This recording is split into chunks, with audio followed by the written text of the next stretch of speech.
যোৱাকালি ভাৰতীয় সেনা বাহিনী এয়াৰ ফোৰ্স তেওঁলোকে পাকিস্তানৰ 9টা সন্ত্ৰাসবাদী ট্ৰেইনিং কেম্প বা লঞ্চিং পেড বুলি যাক কোৱা হয় তাতে মাজনিশা আক্ৰমণ কৰে আৰু আজি আমি সকলোৱে গম পাইছো যে এই আক্ৰমণত সন্ত্ৰাসবাদীৰ ঘাটিসমূহ সম্পূৰ্ণভাৱে নষ্ট কৰা হৈছে আৰু বহু সন্ত্ৰাসবাদী নিহত আৰু আহত হৈছে।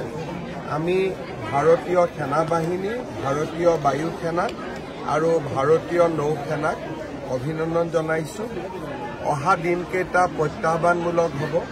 সমগ্ৰ ভাৰতবাসী প্ৰধানমন্ত্ৰী মোদী ডাঙৰীয়া আৰু আমাৰ সেনাৰ জোৱানসকল বিষয়াসকলৰ লগত আমি থিয় হৈ থাকিম যাতে ভাৰতে আহিবলগীয়া সকলো ধৰণৰ প্ৰত্যাহ্বানৰ মোকাবিলা একেলগে এক ৰাষ্ট্ৰ হিচাপে আমি যাতে কৰিব পাৰোঁ।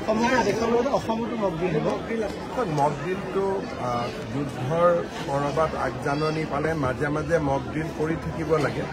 বহুদিন দেশত মক ড্ৰিল হোৱা নাছিলে, আমাৰ ৰাজ্যতো হোৱা নাছিলে। 18খন জিলাত আজি মক ড্ৰিল হোৱাৰ সম্ভাৱনা আছে।